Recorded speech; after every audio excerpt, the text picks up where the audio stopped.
Октябрь в уссурийских чащах — пора обманчивая. Воздух замирает, делаясь чистым и хрупким, словно ледяная корка в лужах, а темнота укрывает сопки внезапно, точно грубый хвойный навес. Федор Иванович, пожилой егерь с лицом, покрытым складками, будто кора векового дуба, сидел на пороге своего жилья. Покой разорвал крик. Это был непривычный ропот ветра или треск валежника. Звуки неслись от чертовой пасти глухого болота, которое даже местные обходили стороной. Это был плач. Горький, дрожащий, полный такой дремучей скорби, что у Федора по коже пробежали мурашки. За 60 лет в лесах он слышал многое, но этот вой означал лишь одно — жизнь гаснет и гаснет мучительно. Егерь понимал, что соваться к пасти в потьмах, когда скованная льдом кочка скользит под ногами, верная гибель. Но стоны не утихали. Они въедались в разум, взывая к чему-то более древнему, чем чувство безопасности. «Надо же, нелегкое», — буркнул Федор, хватая старое ружье и фонарик. «Не дадут умереть спокойно в тепле». Путь к трясине занял около часа. Ноги вязли в мертвой траве, иней хрустел под сапогами.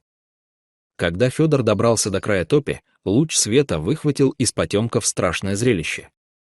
В жидкой, смешанной со снежной кашей грязи, бился тигр.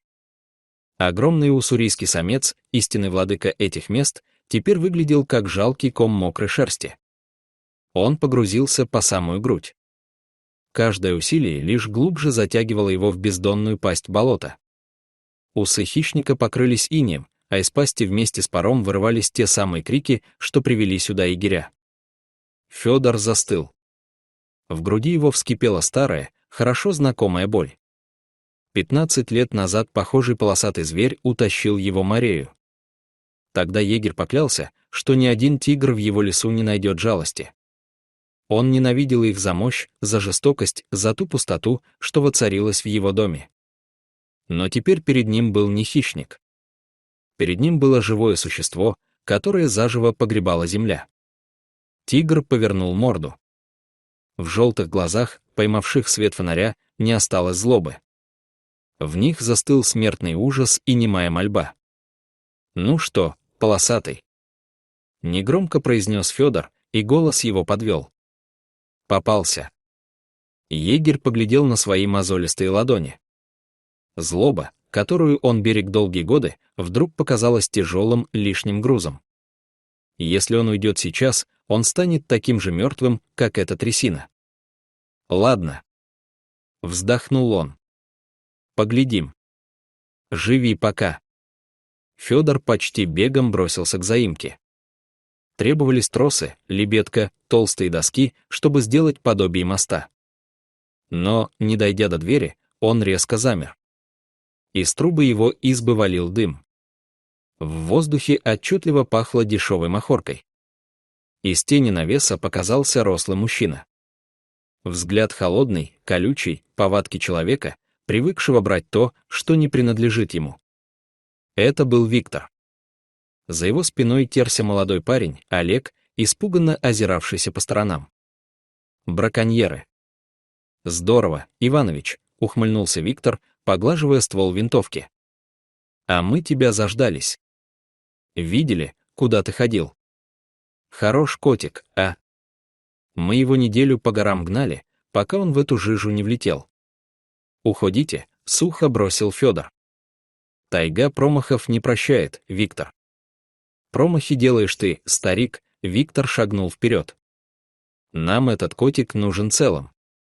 Или хотя бы в шкуре без лишних прорех. Ты сейчас возьмешь свои штуковины и поможешь нам его достать. А после мы решим, что делать с тобой». Федор смекнул, его судьба решена. Если он поможет им, они уберут свидетеля. Если откажется, пристрелят прямо здесь. «В доме зябко», — вдруг безмятежно сказал егерь. «Заходите. Я чайник согрею, обсохнем, обсудим, как лебедку крепить. Одному мне не справиться». Браконьеры, продрогшие до костей, переглянулись и вошли внутрь. Федор засуетился у печки. Взял с плиты огромный чайник с кипятком. Виктор на секунду отвлекся, вынимая карту из куртки. В этот миг Федор с силой плеснул кипятком на раскаленный чугунный настил и на дощатый пол. Избу моментально заволокло густое облако белого пара. «Ах ты, дед старый!» — рявкнул Виктор. Но Федор, знавший каждый уголок своего жилища, уже вылетел в сени и запер дверь на массивный засов. Он не стал тратить время на сборы, он просто растворился в темноте. Егерь не побежал к болоту. Он петлял. Он знал тайгу как свои 5 пальцев и повел преследователей по медвежьей тропе, узкому проходу меж скал, где старые шатуны часто делали лёжки. Позади доносились ругательства и треск веток. Браконьеры были взбешены и неосторожны. Вдруг из мрака впереди раздался утробный рев, от которого заложило уши. Медведь-шатун, огромный, лютый от голода и бессонницы, преградил дорогу незваным гостям. «Пали!» — крикнул Виктор. Олег, поддавшись панике, выпустил обойму в темноту. Грохот выстрелов лишь сильнее разъярил зверя. Медведь подмял парня за секунды. Федор, затаившийся в расщелине, слышал хруст костей и вопли, которые вскоре сменились тяжелым хрипом. Виктору удалось отбиться, он успел всадить пулю медведю в грудь, но зверь успел зацепить его когтями. Пользуясь суматохой, Федор скользнул прочь. Его целью снова было болото.